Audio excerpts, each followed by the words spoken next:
আলহামদুলিল্লাহ আজকে আমার নতুন স্বামীর কাছে আমি খাবো।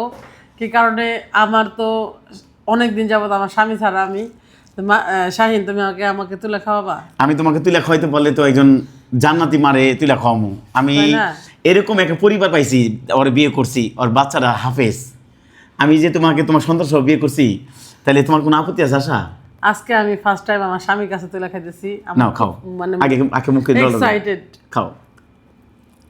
আমি জানেন জীবনে কোনো দিন একটা নারীর আমি বাত তুলে খাওয়াই নাই, আমার নিজের বউরে আমি তুলে খাওয়াইছি। এই জন্য আপনি আমার মাইনা নিবেন। আশা, কোনো দিন কি তোমার কেউ তুলে খাওয়াইছিল এভাবে? জীবনেও খাওয়াই নাই। ওই তো কাল ফিট ছিল, বুঝো না? দেখেন আসলে আচ্ছা মাইনা মা, তুমি যে আমাকে বিয়ে করছো, হ্যাঁ, তাহলে মাহিন কি কোনো দিন মানে বলবে না তো আমি যে তোমার নিজের বাবা না, এই কথা বলবে কোন দিন? ও কখনো বলবে না, কি কারণে ওর কোরআনের ভয় আছে, তো ও বলবে না। আর তুমি আমাদেরকে ভুলে যাও না। আমি তোমাদেরকে বলবো না, আর তুমি ওই কথা বলো কোনো দিন তুমি বলবে না তো? তুমি তো আমার তো আগে স্বামী আছে, তুমি আমার সাইডে তুই চলে যাও, এই কথা কোনদিন বলবো না তো?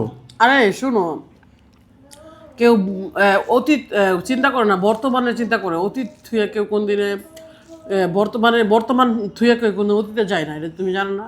ঠিক আছে, তবু আশা জানো আমার না মাঝে মাঝে হয়, কেউ তুমি তো কোনদিন ঘু খাওয়ার পরে কি ওই ঘু আবার খায়?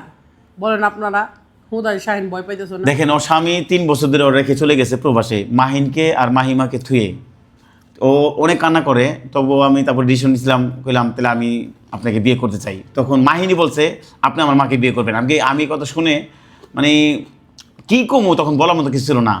আজকে আমি আশাকে বিয়ে করছি, আমি কি কোনো অন্যায় কিছু করছি? কোন আমি আমার এই বউ, আমি ওরে বিয়ে করছি, করে আর আমি স্বামীর পরিচয় দিতেছি, তাই আমার কোনো অন্যায় হয়েছে বলেন আপনারা? এজন্য একটা জিনিস ভাববেন ভাই, এই নারীটা যদি আমি তার বিয়ে না করতাম, যদি খারাপ কিছু করতো, তাইলে কি ভালোই তো? তাহলে কি ভালোই তো? কন ভালোই তো না। আজকে ওর মাহিন এতিমের কথা শুনতোই তো, এতিম হয়ে কান্না করতো, আজকে ও কান্না করে না, বলে আমার বাবা আছে। ওই কথা বলে আমার এনে যখন নামাজ পড়তে যায়, কয় রে কে? আমার বাবা, আমার বাবা ফিরাইছে কথা কয়, জানেন? তখন আমি কথাটা শুনলে না আমার বুকের ভিতর থেকে খুব কষ্ট লাগে। আসলে আমি এরকম পরিবার পাইছি আমি কোনোদিন ভাবতে পারি নাই। আচ্ছা তুমি আমার পায়ে তোমার কেমন লাগে? তোমার উপর আমি তো সব থেকে বেশি খুশি, আল্লাহর নিয়ামত আমার জীবনে আসছে। আর আমার স্বামী তো আল্লাহর কাছে দোয়া করবেন যেন আমার স্বামী সন্তান নিয়ে ভালো থাকতে পারি।